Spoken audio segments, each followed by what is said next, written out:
கிறிஸ்துவுக்குள் அன்பானவர்களே, ஆண்டவரும் இரட்சகருமான இயேசு கிறிஸ்துவின் விலையேற பெற்ற நாமத்தில் நான் உங்களை வாழ்த்துகிறேன்.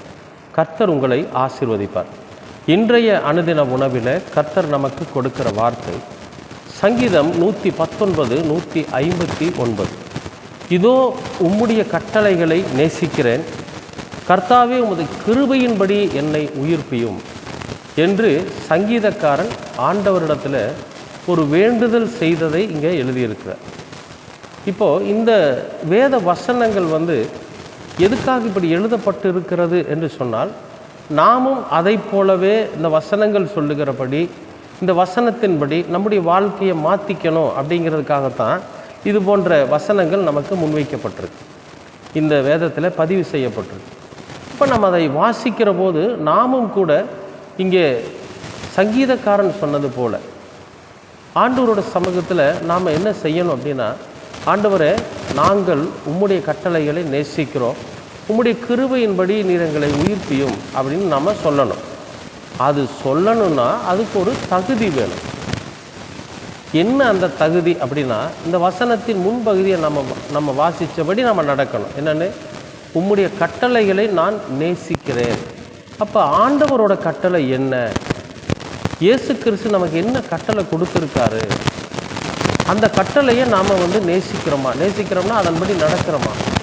நான் ரொம்ப விருப்பப்படுறேங்க அப்படின்னு ஒரு வெறுமனே வார்த்தையில் சொல்லாமல், இந்த வசனங்களையெல்லாம் வெறுமனே வார்த்தையில் சொல்லாமல், அது நம்முடைய வாழ்க்கையில் நடைமுறைப்படுத்துவதற்கான அந்த வழியை நாம் எப்பொழுதுமே நம்மை ஆயத்தப்படுத்திக்கிட்டே இருக்கணும், அந்த வழியில் நம்மளை நடத்தி கொள்ள. ஏன் அப்படின்னா, ஆண்டவருடைய கட்டளைகள் எப்பொழுதுமே நம்மை நன்மையான வழியில் நடத்தக்கூடியவைகள். ஒரு நாளும் நம்ம தீமைக்கு வழி நடத்தாது.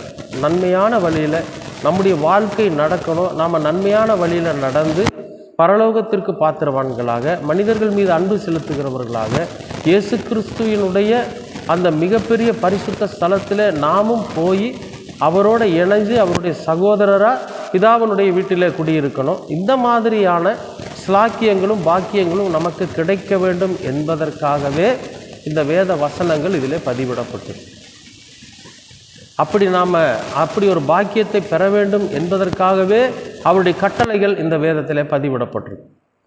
அப்போ கடவுளுடைய கட்டளை என்பது, பிதாவினுடைய கட்டளை என்பது, அல்லது இயேசு கிறிஸ்துவினுடைய கட்டளை என்பது நம்மை எப்பொழுதுமே நல்வழிப்படுத்துகிறதாக இருக்கும். அதை பொறுமையோடு நம்ம வாசிக்கணும். எப்பொழுதுமே வேதத்தை வாசிக்கிற போது அதன் அர்த்தத்தை ஆழ உணர்ந்து வாசிக்கணும். அப்படி வாசிக்கிறப்போ இந்த வசனங்கள் நம்முடைய இருதயத்தில் முழுமையாய் பதிவு செய்யப்பட்டு அதன்படி நம்முடைய கிரியைகள் இருக்கும்படியாக கர்த்தர் நமக்கு கிருபை பாராட்டும். அதைத்தான் இங்கே சொல்கிறார், உம்முடைய கட்டளைகளை நான் நேசிக்கிறேன், உமது கிருபையின்படி என்னை உயிர்ப்பியும். அப்போ நாமும் கூட ஆண்டவர்கிட்ட அப்படி ஒரு வேண்டுதலை செய்வதற்காக நம்மை ஆயத்தப்படுத்தணும். என்னென்ன, ஆண்டவரே, உம்முடைய கட்டளையின்படி நான் நடக்கிறேன், உங்கள் கட்டளை என்ன. அதாவது நம்ம எப்படி நாமே நம் மீது அன்பு செலுத்தி கொள்ளுகிறோமோ அதுபோல் நம்ம என்ன பண்ணணும், பிறர் மீதும் அன்பு செலுத்துகிறவர்களாக இருக்கணும். மனித நேயத்தை நம்மில் இருந்து வெளிப்படுத்துகிறவர்களாக இருக்கணும். நம்ம கண்ணு முன்னால் ஒரு மனிதன் கஷ்டப்படுறா அப்படின்னா நம்மளால் எவ்வளவு முடியுமோ அந்த ஒரு உதவியை செய்யக்கூடிய அந்த எண்ணங்கள் உள்ளவர்களாக நம்ம இருக்கணும். எண்ணம் மட்டும் இல்லை, அதை கிரியையாய் நிறைவேற்றக்கூடியவர்களாக இருக்கணும். ஒரு விஷயத்தை செய்கிறதுக்காக நம்ம கடன் வாங்கி அவங்களுக்கு செய்யணுங்கிறது இல்லை, நம்மிடத்தில் இருக்கிறதுல ஏதாவது கொஞ்சம் அவர்களுக்கு கொடுத்து நம்மால் உதவ முடியும் அப்படிங்கிற அந்த சூழ்நிலையை நம்ம உருவாக்கிக்கணும். அப்போ கர்த்தர் என்ன செய்வார்னா, பாரு, நாம் என்ன சொன்னோம், தன்னை போல பிறனையும் நேசின்னு சொன்னோம், அதே போல் இந்த மகள் செய்யறா, அதனால் இவள் மேலே என்னுடைய கிருபை எப்பொழுதும் இருக்கும், இந்த உலக வாழ்க்கையிலிருந்து உயிர்ப்பிக்கப்படணும் அப்படின்னு சொல்லி ஆண்டவரே இறங்கி நம் மீது கிருபை செலுத்துவார். அன்பானவர்களே, இந்த வாழ்க்கை என்பது ரொம்ப எளிமையாக வாழக்கூடிய வாழ்க்கை. பணக்காரத்தனமாகவோ ஐஸ்வர்யமாகவோ டாம்பீகமாகவோ மேட்டிமையாகவோ வாழ்கிற வாழ்க்கை அல்ல. இது ரொம்ப எளிமையாக வாழ்கிற வாழ்க்கை.